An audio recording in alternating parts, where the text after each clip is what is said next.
Hey everyone, it's Casey here again with Graphite Customs. We're going to go over another mold that we've designed for a customer. This one is a heart mold. So you can see here we're just going to start with the design. We're not going to do any programming, so this should be pretty interesting. This is how we do it. We can take a simple vector like you're seeing here. We've set up our material and software, everything we need. So first thing I have to do is select that vector, and I need to do an offset so that I can have an outside edge. So I'm going to do 50 thousandths outwards with a radius edge. So you can see it just gives me a nice offset.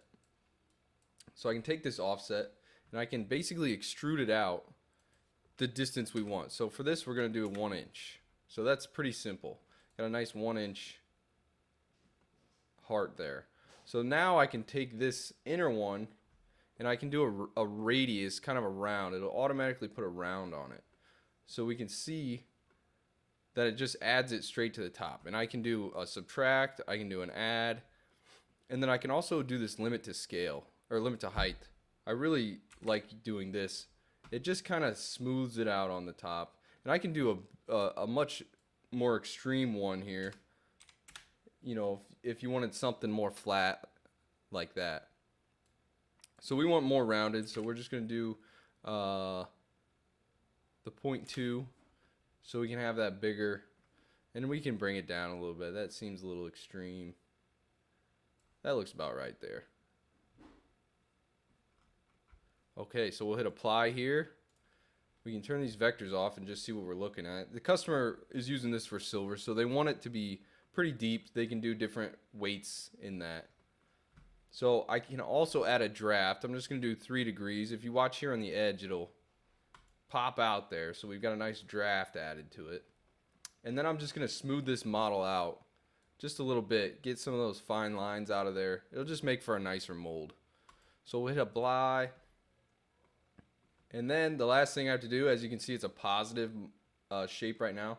I can click this button here and it'll make it negative. So now I've got a nice mold that we can program and then machine, which we'll move on to next. We'll talk about what end mills we're using and all the details.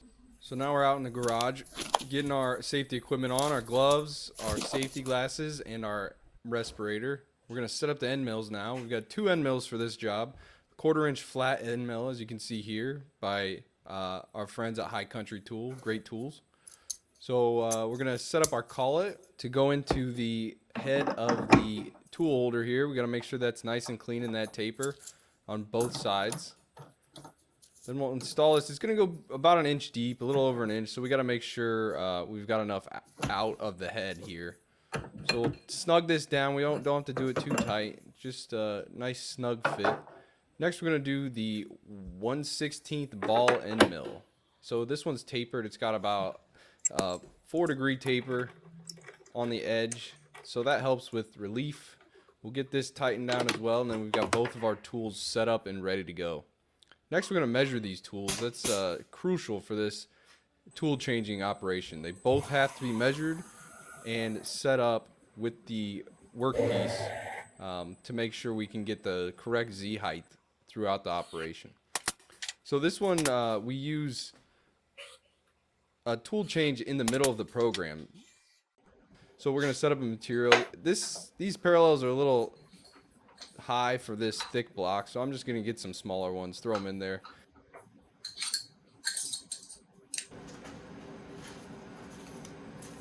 Make sure everything's clean. That's important so that it's flat when we're machining. That one looks pretty good. It'll just give us a better bite on that piece of material, and then we're not up so high from the vise jaws. So we'll hammer this down, get it tight, and we will move on to the probing. We use this probe to find the edge. Makes it a lot nicer, more accurate. Instead of using edge finding or anything manual like that, this just brings it down, and it's a simple operation to find that corner, and then from there we can find the center.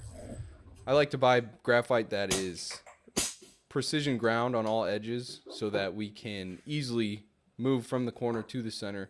I like to use the center because if the piece is not the exact size, then we're not having an offset from one edge to the other. So this just puts it right in the center. So there I'll zero the X and Y. I've moved it to the center. And now we'll zero the Z.